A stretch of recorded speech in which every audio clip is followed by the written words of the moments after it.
or the year that Brady, Manning come back and won in the playoffs when he was in Indianapolis when he went on to win the Super Bowl, and he come back, from deep in the hole and called him. And what was the final? It was like 34, 31, or 37, 34. I don't remember exactly, but it was in that area somewhere.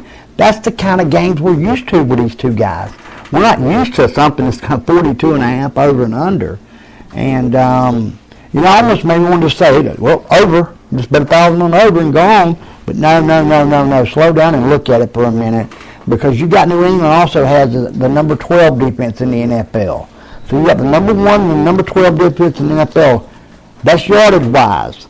As far as points per game, we're looking at the number 1 and the number 3 defense in the NFL, okay?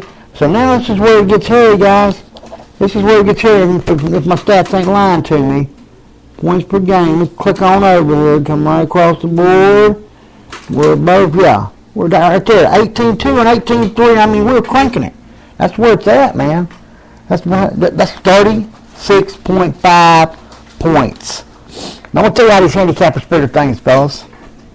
They figure just like, it's a little different in boxing, If handicappers ever learn how to handicap boxing, I'd be doomed.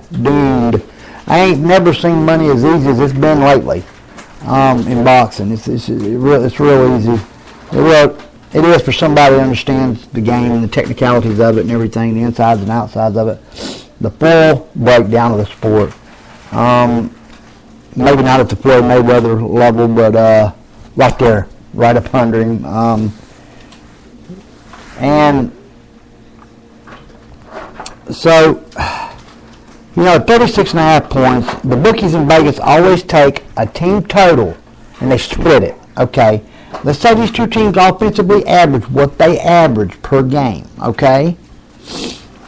With that number 1 offense, who has? New England had 34 point something. It's just called 35 a game. Denver don't average but 22. All right. Now we're at 57. It's called 58. 58 and 36. We got to meet in the middle, right? We're 22 apart, so we come 11 and we go to what? 46. But now here's what they did. You got the turnover factor. And where is the strong suits here of these defenses? Well, where is the strongest part? What's the strongest part of Denver's defense? What's that pass, man? They are strong against the pass, ain't they? They're strong against the run, too. I don't see Brady just marching up and down the field. But here's what I do see. I think that -2.5 is aced. I think the -2.5 is icing on the cake. I would stay away from the over-under. I haven't found one of them I like yet on this. I haven't found a parlay, unless you're going to play 2 separate games. But I like New England. 28, Denver, 17. New England, 28, Denver, 17. Yes, that is over the total, but hey, we're right there. That's kind of pushing it. If the field goal don't get made away, you'd beat. I've come down, and Denver's done that to me this year a couple times early on in the season, back before I went back to doing this for Fight Serve and everything, and took a few weeks off there and just watched a few sports and had a good time. Last but not least, we got the Monday night game. We got Baltimore and Cleveland. All right. We're playing in Cleveland. If I'm not reading this wrong, Cleveland is giving Baltimore 3.5 points. Is that correct? Help me out here, guys. Like I said, this ain't a fight, right? I can't break it down to the science. Yeah, it's Cleveland -3.5. Cleveland -3.5. I know Baltimore isn't having the best year they've ever had. Okay? But my Lord, Cleveland, it's Cleveland. Come on, it's Cleveland. Are they supposed to cover? Are they supposed to cover the 3.5? Really? Maybe I'm reading the line wrong. Maybe there's a reason that the 30th ranked defense has given up 3.5 points to the a team that's twice as good as them on defense almost. Tell me somebody, give me a call or help me out, do something. I don't know, maybe I'm missing the boat here. I see the over-under is 46. Here's where we got you, guys. Here's where I got you. This is the power parlay of the weekend right here. If I was the gambler's edge, this is what I would tell you is take Baltimore and over the 46. Baltimore over 46. And the snow may be out in Cleveland tomorrow night. That's the only thing. Watch the weather before playing the game. From what I understand, the snow may be out in Cleveland tomorrow night. So if that happens, changes things a little bit. But, man, I mean, I'm looking here in Baltimore's weak suit. Off the top of my head, if I remember correctly, I rushed through these stats kind of earlier, just Jimmy threw them. Once I agreed to do the show, all about 10 minutes worth. The weakest against the pass, okay? And I don't know, but I don't think Cleveland's strong with the pass. I don't think Cleveland's strong with the pass. Okay, and that's just going out on a limb there, guys. I could be wrong, but I'm just going out on a limb, all right? But I like I said, Baltimore to cover the plus 3.5. And maybe you'll get lucky and the bookies will have it at plus 4 by then. And go over 46. Go over 46. I like the final score to be Baltimore 31. Cleveland 24. Baltimore 31. Cleveland 24. You heard it here. The prophet said it. That's right. The prophet has told you the gospel. Just like he said. The prophet told you the gospel. That's all I can do. Now we're going to do a little boxing talk, fellas. Y'all want to know a little boxing? We're going to do a little boxing. Why did I pick what I pick? Why do I pick who I pick? Okay. Now, so much of the fight game is mental mindset that it's unbelievable. Okay? So much of it is mental mindset, it's unbelievable. You got some guys that are just that much more skilled than others in this sport.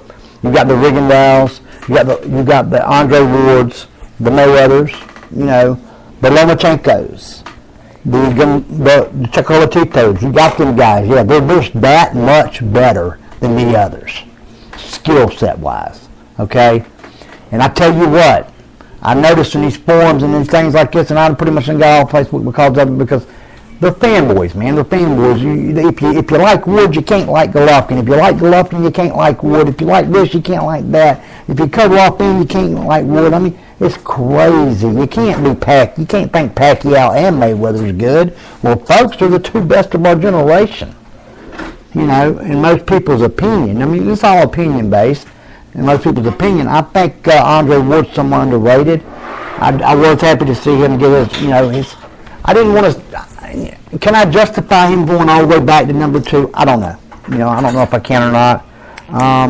Can I justify him being in the top 5? Yes, I can. Because, hey, skill set wise, the list isn't based off of resume, which I hear, or activity, which I hear is the excuses. Which resume wise, he's better than Golovkin, Kovalev. Everybody around him in that top 5 list, he's better than. Okay? Resume-wise. Now, arguably the best resume in boxing maybe belongs to Darnell Boone right now. I mean, here's a man that's faced 2 out of the top 3 pound-for-pound fighters in the world. And the only man that put Andre Ward on the canvas. The only man. Okay? He's also took Kovalev pushed him to the limit. And he beat Adonis Superman Stevenson. And he beat Superman Stevenson. That's a shout out to Mr. Ward. Mr. Boone, he is fighting in Hammond, Indiana, if I'm not mistaken, in December 12th. I talked to him here and there, and we do a little shout. We do a little fight surveys, a little stuff for him too. And he's a good guy, man. Super guy. originally out of Youngstown, Ohio, up home of the Ghost. For those of y'all who don't know Kelly Paddock.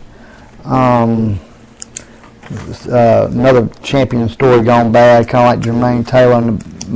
It seems to always happen to the middleweight champion, don't it? Thing is, okay, now I know I'm going to get a lot of questions on this tomorrow night. Why did I pick Ronda Rousey against Ronda Rousey? Why did I pick against Ronda? She had the mindset. She had the confidence. Do you have to, most people think with Floyd Mayweather he was the villain. He was TBE, and he himself self-pronounced himself the best ever.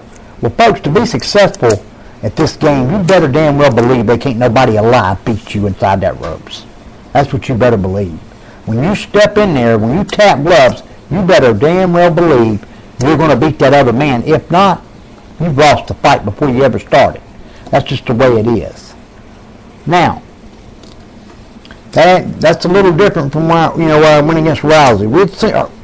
I had a great guy that was working with me at the time with some MMA, and he was an MMA expert too, named Charles Chapman. He really knows the sport of MMA, as do I, but we'd watch some interviews. And Ronda Rousey had let Oscar get her head too big or something when he put her on that cover of Ring, because she had just determined she was going to go in there and box with Holly Holm. What? Excuse me? No, Holly Holm's not Ian Wolf. She's not Layla Ali. I can go on and on. But listen to me. She's been in 18 world title fights between boxing and kickboxing. That ain't no joke, folks. That ain't no joke. You're not going to go in there and go toe-to-toe with this woman very long, Miss Rousey. So in the rematch, don't try it again. You're best to get her to the mat if you're going to have any chance. I got news for you. And as we told him, if it goes past the first round, that's where we get in trouble. But if not, if the leg kick in the first round is a good chance of a knockout, and I began putting it happen right off the start of the second round, and we were like geniuses. We did. We were like geniuses there, and we called it, and nobody else did. But I saw it coming. And she saw it coming, too. It's a bad thing, and that's what really disturbs me is her trainer. It's her management team, her trainer. And I told her, hey, Rhonda, if you need some help, at Ronda Rousey, if you need some help, call Fight Sir. I technologize, and break down fighters all the time. And I don't just do it here. I do it for a living.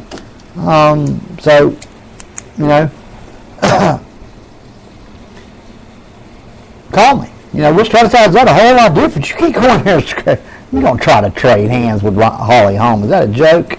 That's the funniest show I've ever heard. And another thing is, why did I pick Tim Bradley to knock out Brandon Rios? There was three of us. I'm going to give a shout out to Caesar. They call him Big C. He's got Real Fight Talk. He's got his own podcast. He's pretty good. Man knows a lot about the sport. He's a boxer himself. Cesar Rivas. There was about 3 or 4 of us, and that's all I know of that had any earthly idea what was the difference between Teddy Atlas being in that corner and him not being in that corner. You know what I mean? Tim Bradley was a military brat growing up. All right? This is how much research we do into our fights. All right? Military brat growing up a little bit, and off and on. And, he needed that drill sergeant mentality in that corner again. Him and Diaz had built, it was a relationship that Timothy didn't feel like he was getting all of his time, all of his concentration. Teddy felt like he had got done wrong by Povetkin, back in 2011 when they had a deal with Teddy was that, if it was during his time with ESPN, then he would, Povetkin would come over here and train, or he would go over there and train, and so on and so forth, if it wasn't during that time. And Povetkin broke the deal, and Povetkin got a little big-headed, and well, you see what it got him. The same man Tyson Fury beat yesterday, he got beat by. And I'm going to be honest with you folks, I think the best heavyweight in the division's Povetkin. I really do at this point in time. And I think the faster